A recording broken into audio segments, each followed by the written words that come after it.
La verdad que al día de hoy te puedo decir que laburo todo lo que tiene relación con mi trabajo, tanto mi trabajo cuando alguien me contrata para un proyecto como mi trabajo personal como artista, se mueve entre las tres escuelas en donde abrevé se dice, que son cine, bellas artes y arquitectura. Así que o laburo en algo específico de cada una de ellas o a veces hago proyectos que involucran a todas esas disciplinas, ¿no? Y sí, se puede decir podría decirte, por ejemplo, que la arquitectura es fundamental en mi obra, ¿no? Pero iría un poquito más atrás, diría la ciudad es fundamental en mi obra. La ciudad de forma genérica y la ciudad de Montevideo en particular. Porque fui muy consciente de la ciudad de Montevideo desde muy chiquito. No sé si eso es así tan de cajón, ¿viste? Pero siempre tuve muy presente a la ciudad. Primero el barrio, casi te diría que tengo recuerdos de pasar por Plaza Cagancha siendo un niño y estaban demoliendo el Palacio Jackson, el que fue intendencia de Montevideo, o casi que podría recordar la primera vez que vi El Salvo, que fue curioso porque debía estar con mi madre o con mis padres y debo haber hecho algún comentario y me dijeron, pero es horroroso. Bueno, sí, pero es único. Y bueno, todo eso después se maceró y creció al estudiar Bellas Artes. Por un lado, la verdad que lo primero que estudié fue cine en un curso muy lindo que había de la Cinemateca Uruguaya en plena dictadura, que era como un refugio ahí de gente pensante, y era un curso para niños y adolescentes. Hice 2 o 3 años ahí, y fue una experiencia extraordinaria. Extraordinaria en el sentido de que, bueno, primero que éramos educados en cine de una forma muy académica y muy profunda, veíamos desde la Corazado Potemkin hasta, no sé, éramos niños, ¿no? Y había comentarios, después la llevaba adelante Eloy Sherley, que era un capo, tremendo equipo, Kiko Márquez, bueno, no sé, no quiero nombrar porque seguro me voy a olvidar. Hace poco hicieron un documental que se llama Los Niños del Cine, se los recomiendo. Y después entré a Bellas Artes también al final de la dictadura, cuando reabrió. Yo en ese momento entrabas a escuela de Bellas Artes y entrabas con cuarto año de liceo hecho, así que terminé cuarto año y entré a la escuela. La escuela era un poco una ruina de sí misma, ¿no? La dictadura como que se había ensañado bastante no solo con sus profesores y alumnos, sino con el edificio en sí, la casona de la calle Martí. Me acuerdo que hacíamos jornadas para limpiar los frescos y los mosaicos, que estaban todos los habían pintado arriba, cualquier desastre. Y era la época de Randonea, que daba unas clases magistrales que iba todo el mundo que estaba inscrito en Bellas Artes, más parientes y amigos, ¿no? Porque eran experiencias fuera de lo común, era un poco el sistema de la escuela Bauhaus, ¿viste? Era inmersivo en experiencias para aprender temas de espacio, de tiempo, alucinante. Y en paralelo con eso, un par de años después que entré a Bellas Artes, entré a Facultad de Arquitectura, que también, estamos hablando del año 88, ahí cuando entré a Arquitectura.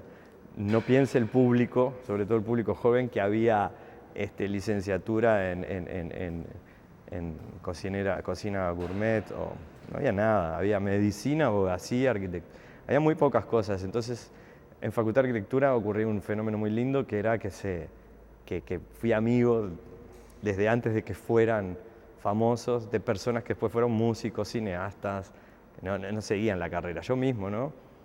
Después seguía siendo o artista o cineasta, ¿no? Pero bueno, Facultad nos reunía, era como el lugar, era como la gran escuela de arte también. Eso fue a nivel formativo, ¿no? Y lo otro que me formó fue salir del país. Lo que me formó fue salir del país, por ejemplo, pasé unos años en San Pablo. También, no sé, para los memoriosos, los 90 fueron un momento posterior a la apertura democrática, pero que se pinchó en un momento también. Se pinchó aquel mundo de pizza con champán de Menem y toda esa efervescencia. Fue un poco un bluff. Y ahí me fui hasta donde me daba la guita de un pasaje aéreo que era San Pablo. Y en San Pablo, de alguna forma, es la Nueva York de América del Sur. También tiene una gran bienal y el arte está muy presente y la libertad está muy presente, ¿no? La libertad de ser, las nuevas formas que se vislumbraban de lo que hoy son los géneros fluidos. Bueno, todo eso ya estaba ocurriendo en San Pablo. Fue muy enriquecedor.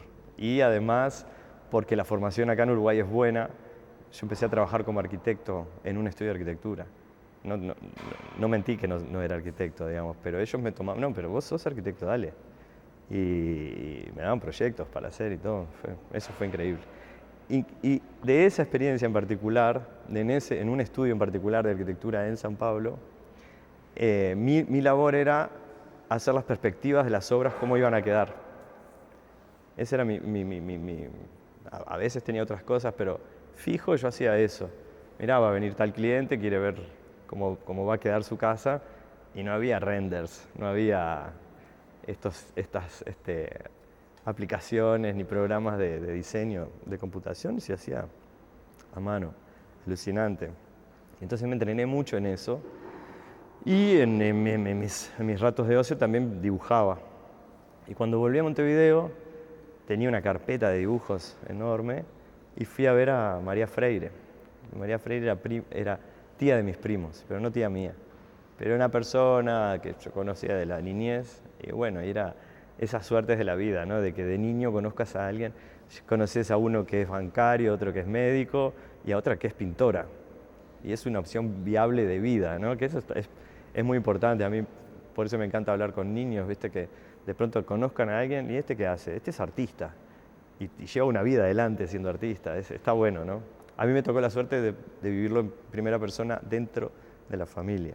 Y fui a hablar con ella y más o menos, te la resumo, me dijo que si esperaba su bendición o que le dijera qué lindo, nene, lo que hace es que no iba a ocurrir eso, que lo que tenía que ocurrir era que yo estuviera conforme con lo que hacía. Resumido, ¿no? Una charla de esas que te cambian de pantalla. Y fue así. O sea, lo que ella me quiso decir es, mira, el primero que tiene que decir que es artista es uno mismo. Y después la sociedad te reconocerá o no, pero el primer paso es uno. Y así que junté mis petates y ahí arranqué mi carrera, digamos, ¿no? Corría el año 95, por ahí. Es interesante haberte hecho este cuento de María Freire, de mi primera exposición. En el 94 fue. Te dije 95, pero fue en el 94, en la Galería de Cinemateca de Carnelli, que era muy activa esa galería, en un subsuelo, no sé si te acordás. Increíblemente desde esa fecha, en el 94, como te digo, al 2019, que es donde estamos hoy, transcurrieron, no sé hacer las cuentas rápido, pero son como más de 25 años, ¿no? Y acabo de cerrar una exposición en el Museo Nacional, que todo el tiempo me estuve acordando de esa primera muestra, ¿sabes? Hay una cosa que tiene de la primera vez de algo, ¿no? Que es inolvidable. Y a pesar de que esta muestra de este año que se llama Esos lugares existen, era con otro presupuesto, con otra experiencia, en otro lugar como es el Museo Nacional, que recibí la invitación de Enrique Aguerre a exponer hace 3 años capaz. Son procesos largos estos, ¿no? A veces yo le digo a la gente, esta exposición la estoy preparando hace 3 años. 3 años ¿para qué? Para después colgar unos cuadritos en la pared, ¿no? Pero bueno, es mucho más que eso. Y tenía la opción de llamar a un curador. Invité a Magela Ferrero, que además de amiga es una gran artista y es una gran poeta. Y fue una simbiosis increíble, ¿sabes? A mí me pasa que hay ciertos oficios muy sobrevalorados capaz en el mundo contemporáneo, ¿no? Como intermediarios entre lo que antes era directamente entre el artista y el público, ahora están estos intermediarios. Mirá, en las artes visuales está el curador, pero en el cine está el productor ejecutivo. Las pelis no son más de un director, son de quien las produce. O en la arquitectura no es más el arquitecto, es el promotor. Es loco eso, ¿no? Para bien y para mal, te quiero decir.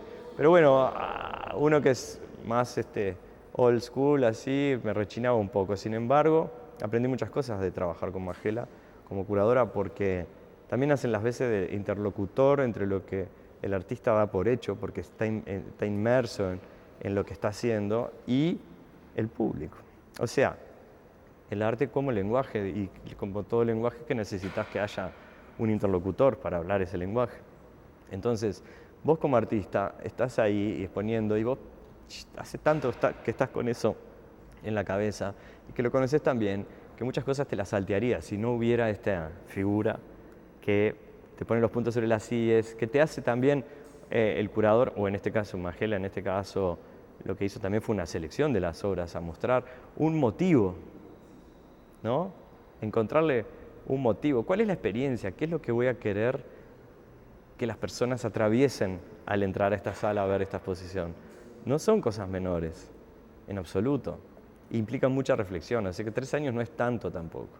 Las obras mostradas, incluso algunas habían de bastante más atrás en el tiempo, pero digamos que el grueso era de los últimos 5 o 7 años, obras de gran tamaño aparte. Cambié por un tema bastante fortuito, de que me jodí la espalda, las lumbares, entonces me cuesta mucho dibujar sentado, y empecé a dibujar de pie, en un tablero móvil. Al dibujar de pie dije, no tengo por qué atenerme al formato que usé siempre, y empecé a ampliar el formato, y empecé a hacer unos dibujos de 1,80 m por 1,5 m de ancho, que es toda otra relación también de uno con la figura que está representando, que implica también toda una gimnasia de trabajar muy cerca, pero capaz que la mitad o más del tiempo estoy mirando lo que estoy haciendo para saber cómo sigue, más que haciéndolo. Bueno, todo eso es lo que se mostró en esta exposición. ¿Esos lugares existen? También es un homenaje a una constatación que de tan obvia a veces uno pasa por alto, que es que las cosas imaginarias de este mundo son las más poderosas. A mí me gusta poner siempre el ejemplo podría poner el de las iglesias, pero bueno, el del dinero, ¿no? Como todos tenemos ese acuerdo de que estos pedacitos de papel yo te doy y vos me das una mesa, ¿no? Es un acuerdo, es mentira. ¿100 qué?